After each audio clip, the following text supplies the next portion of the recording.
Husband's been secretly taking lessons to start a new career with a woman has been seeing secretly, and yes, I hear how messy that sounds when you say it out loud over a sink full of soap bubbles, but the truth didn't arrive as a headline. It crept in through the back door wearing gym shoes. I'm Marin, by the way, 34, a public high school English teacher who can decode a teenager's mood from the way they cap a pen, who spends evenings grading essays about redemption arcs while microwaving leftovers and telling myself I'll stretch my hamstrings off to the next page.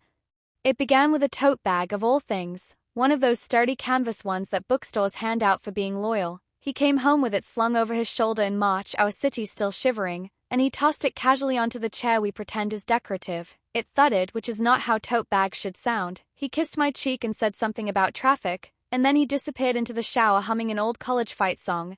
The one he hums when he wants to seem fine. I am not the suspicious type by training. My job is to look for what a writer intends, not what my paranoia invents. But the tote bag made a small clear noise inside me, the way a tuning fork hums when it's struck, and I lifted the flap. Books. 4 of them.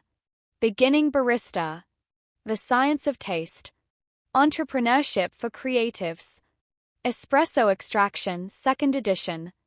Neatly stacked alongside a slim notebook with a chalkboard black cover and loops of writing that were definitely not my husband's squared-off engineer script. Her handwriting loose, confident, with long tails on the YS on the first page, Unit 3 Milk Texture. Marin's husband, 6 p.m. Thursdays. Not literally written like that, obviously, his actual name was there, but my mind inserted the possessive and the time felt like a bruise. I shut the notebook and opened it again as if a second look would change the letters. Then I did the thing I'm best at, I narrated, out loud quietly to the plant on the windowsill. Okay. You found coffee textbooks. He hates fancy coffee. He drinks Dyna Brew like it's penance. Also, lessons. The word felt silly at first, like we were children sharing a recorder in music class, but the longer I held it, the heavier it became. Lessons meant intention. Intention meant practice. Practice meant someone teaching. When he emerged, damp and cheerful, I asked an easy question. What's in the bag? He glanced at it the way you glance at a chair, then smiled too hard. Work stuff, he said, which is what people say when they are either CIA or lying about scones. He is not CIA. He's an electrical engineer who builds control systems and says things like modularize the firmware, a phrase that sounds like dry toast. Work stuff, my love, does not include a diagram of steam wands. That night I slept like a person who knows a question will still be there in the morning. At school, my first period sophomores read an excerpt from Baldwin and I told them about subtext, how people say one thing because the truth is too flaming to hold, and my chest burned with the irony of hearing my own lecture ricochet inside me. At lunch I texted my friend Tasha, who works in guidance and collects secrets like polished sea glass. Hypothetical, I wrote. If a husband who despises latte art suddenly owns a textbook on microfoam. She sent back a string of coffee cup emojis and then, either he's about to open the cutest cafe or he's cheating with someone who smells like cardamom. I stared at the screen until my salad turned sad. The next Thursday I waited. 6 p.m. came like a drumbeat. He'd said he would be at the gym. I could have gone, visited the place I suspected, found a cafe, confronted a chalkboard menu, asked for answers with exact change. Instead, I did what I have always done when I'm unsure. I looked for receipts. He keeps a showbox, pretending it's for taxes. Tucked between oil changes and takeout, I found a thin thermal slip from a coffee shop I didn't recognize, citrine embossed in bright orange. On the back, in the same looping handwriting, great progress. Think about pressure profiling. S. The S hooked low like a smile tilted sideways. I googled citrine. Their website made me hungry. Their about page made me nervous. A photo of a woman in a denim apron, laughing behind a shining espresso machine, her hair scooped into a messy knot, eyes direct and kind. The caption, Sasha, our founder and educator. I stared at her the way you stare at an actor you can't place, familiar not because I knew her but because she looked like the kind of woman my husband would find luminous. And then I heard myself scold me, stop casting your own villain, Marin, and I shut the laptop. The shredder in my heart wanted a confrontation, straight up, lights on. The teacher in me wanted a conference. The human in me wanted to not be an idiot. I waited until he was home and unpacked and would eat and reheated pasta and the dog had been walked and the kitchen looked like a page in a catalogue, and then I said as evenly as I could, "What are you learning at 6 on Thursdays?" He held my gaze a fraction too long, then looked at the ceiling like answers were written there. "A class," he said, and I tasted metal old pennies. "Engineering?" I asked, generous to a fault. "Sort of," he said. "Applied thermodynamics." I laughed. He flinched. "Coffee?" I said, putting the word down gently between us. He breathed out. "Yeah."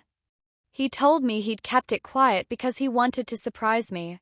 He said he'd been thinking about a life that wasn't him hunched over a schematic until his spine forgot its job. He said he wanted to work with his hands in a way that made people immediately, obviously happy. "You know how your face looks when a kid finally gets a metaphor," he said. "I want that. But with cappuccinos." I wanted to be the kind of woman who met that with pure delight. I found, to my private disappointment, that I was also the kind of woman who wanted to ask why the notebook bore another woman's handwriting and why the time slots were scheduled into our marriage like secret appointments. He said her name carefully, Sasha. He said she was a mentor, that she ran classes for people who were pivoting careers, that she encouraged him to practice and not quit when his first attempts tasted like warm disappointment. "She's good at this," he said, and the softness on the verb crashed into me. "At teaching?" I asked. He blinked. "At everything," he said, and the air took a step back.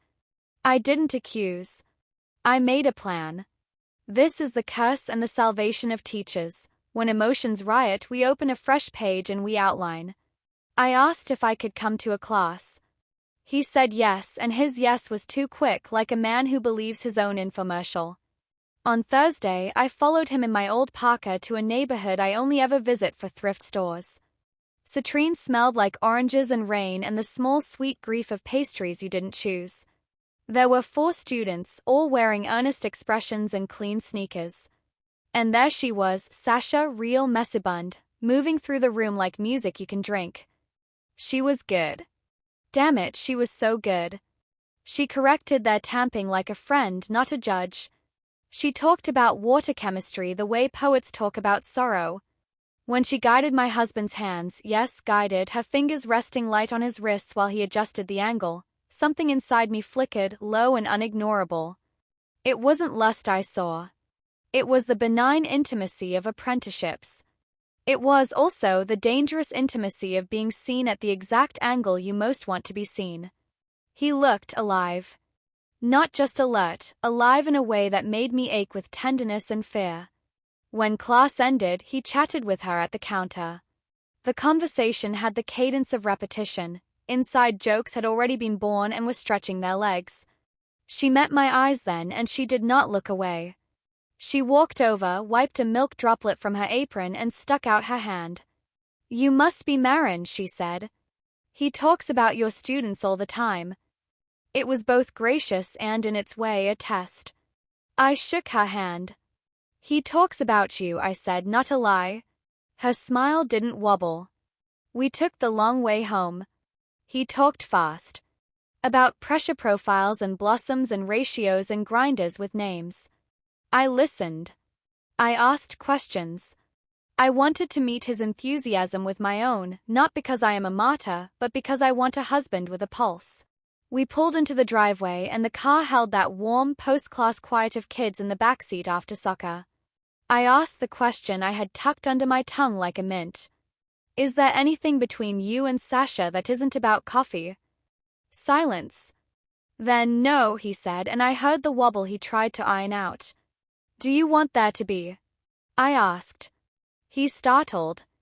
"I want a life that feels like mornings," he said. "I want joy." It was not an answer, and it was the most honest thing he'd said in weeks. You can love someone and also require them to be faithful to the marriage you share. 2 truths can stand in the same kitchen and not annihilate each other. I told him I needed transparency, not as a punishment, as a condition of breathing. Calendar invites. Receipts on the table, not in a showbox. Language that did not smudge. He agreed. We set rules like newlyweds creating a budget. Mondays and Wednesdays, practice at home only. I'd be there. Thursdays, class, but he'd text when he arrived and when he left. No private messages that didn't go through the class group chat, no quick coffees alone after. If anything felt fuzzy, tell me before it felt fuzzy. For 3 weeks, we did well. He spilled grounds on our counter like confetti. Our house smelled like a bakery in a dream. He made me lattes with hearts that looked like amoebas, and I drank them with an enthusiasm that grew less theatrical each morning. He brought home cheap beans and expensive beans and learned the hard way that expensive doesn't always mean better. He seemed here. And then the wobble returned, sneaky as a draft. It was a text. Late. He was in the bathroom, his phone lit up. I looked because we are animals designed to notice light. Tomorrow 7 a.m.? Before we open. Want to try that new profile? S. It could have been innocent. It was not on the shared calendar. It had the intimacy of unscheduled eagerness. I breathed in through my nose like I tell anxious students to do before a presentation. I knocked on the bathroom door with my toe. You have a text, I said. He came out with damp hair, saw my face, and sagged like a tent after a storm. It's not what you think, he said, which is the refrain of people who haven't yet decided what it is. We sat at the kitchen table like adversaries in a thrift chess set. He said he'd been invited to a private pre-open session. He said he meant to tell me. He said he didn't because he didn't want me to say no. I said he'd already said no for me by choosing to hide it. He rubbed his forehead with the heel of his hand the way he does when he's engineering regret. I like her, he said, the words landing with the dignity of a pulled tooth. As a person, he added, like a bandage. And, I asked, kinder than I felt. And I like the way I feel when she looks at the thing I'm making as if it might matter. He looked at me then, eyes wide and ashamed. That sounds terrible. I shook my head. It sounds human, I said, which is not the same as okay. We made another plan. We called a therapist who keeps a box of Kleenex on a little stool like an altar. I explained that my husband's midlife zest had acquired a muse. He explained that he didn't want to leave me, he wanted to leave a version of himself that had stopped being anything but reliable. The therapist asked him to say the sentence again without poetry. I want a new career, he said, and the room relaxed by a degree. And, she asked. He whispered, I also want to stop being hungry in ways that scare me. She looked at me. What do you want? She asked. I thought of my students, the way their faces crack open when something finally clicks. I thought of the way he looked at a perfect pour. I want to be married to someone who tells me the truth, I said. And I want to be invited into his joy, not left outside like a dog. The next morning, he didn't go at 7. He sent Sasha a message in the group chat, can't make it. Sticking to schedule. She sent a thumbs up. Just that. No hook. No tug. No another time. The absence of a wink felt like fresh air. 2 days later, she pulled me aside after class while he cleaned the counter with the reverence of someone polishing a violin. His good, she said, and I heard nothing predatory in it. His hungry. This happens. People come here because something else has been starving them. She wiped a line of milk off the machine. I try to feed the thing they came for and send them home where they belong. I wanted to dislike her. I failed. Instead, I felt the complicated gratitude you feel for a teacher who kept her hands clean.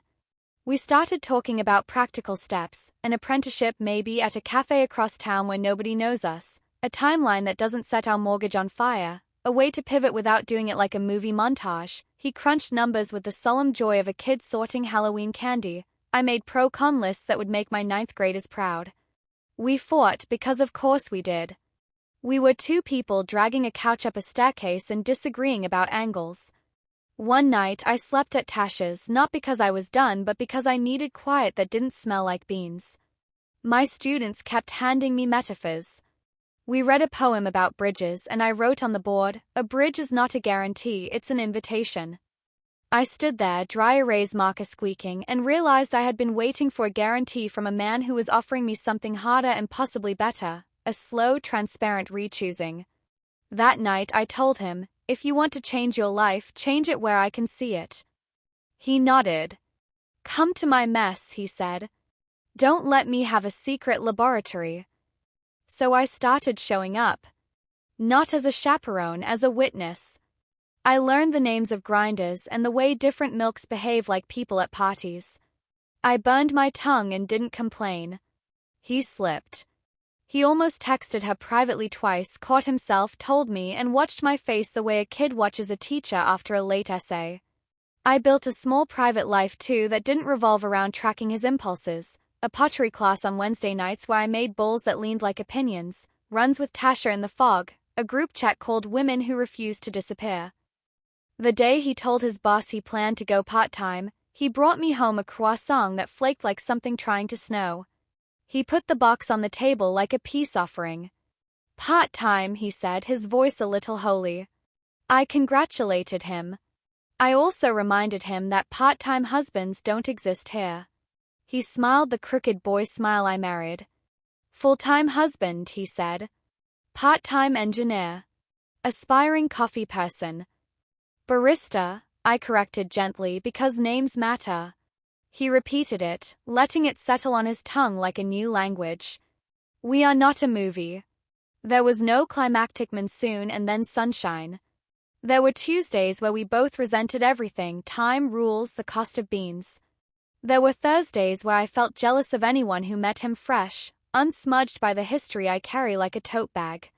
There was a morning when I went running before dawn and realized halfway across the park that I was crying because he had made me a latte so perfect it looked like an apology I could drink.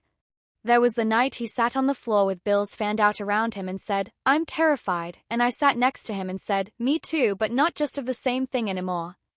You want to know about Sasha, I can tell. She faded. Not by disappearing, she still runs classes, we nod like acquaintances, she asks after my students, I ask after her seasonal menu, but by stepping back into her role, teacher not talisman. She built him a door and stopped holding it open. He walked through it, toward me. That's what it feels like on the best days, that he is walking toward me carrying a cup that says, I made this with the person I'm becoming. Will you taste it? If you're here because you opened a tote bag and found a new vocabulary your marriage didn't approve, I will tell you what I tell my sophomores when they write the first draft of a truth: breathe, then revise.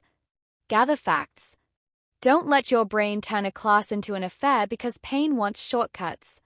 Also, don't let anyone call your instincts dramatic when they are simply observant.